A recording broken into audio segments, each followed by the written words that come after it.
पर्दियाको बात अरु सबै बुच्चीहरू साइड ला अरु सबै बुच्चीहरू साइड ला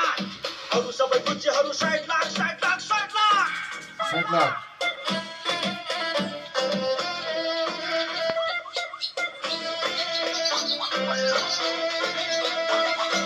हैला दाइ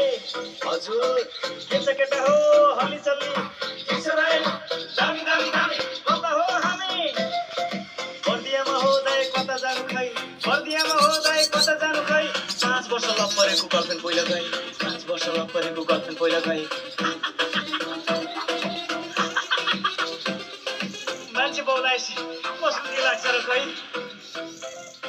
भेट्न आउँछु हन्ती मलाई कोलपुरको चोकमा एक कार्टुन रक्सी खाएँ मैले रिसको चोकमा भेट्न आउँछु हन्ती मलाई कोलपुरको चोकमा एक कार्टुन रक्सी खाएँ मैले रिसको चोकमा पर्दियाको भाग आयो पर्दियाको भाग पर्दियाको भाग आयो पर्दियाको भाग अरु सबै बुच्चीहरू साइड ला अरु सबै बुच्चीहरू साइड ला अरु सबै बुच्चीहरू साइड ला साइड ला साइड ला कता कता एता एता कता कता एता एता कता कता एता एता कता कता एता एता एता एता एता एता एता एता तिम्रै सँगै लागेपछि तिमीलाई भेट्न मन लाग्यो जम्म जम्म कता कता तिम्रै सँगै लागेपछि तिमीलाई भेट्न मन लाग्यो जम्म जम्म एता एता जम्म जम्म एता एता जम्म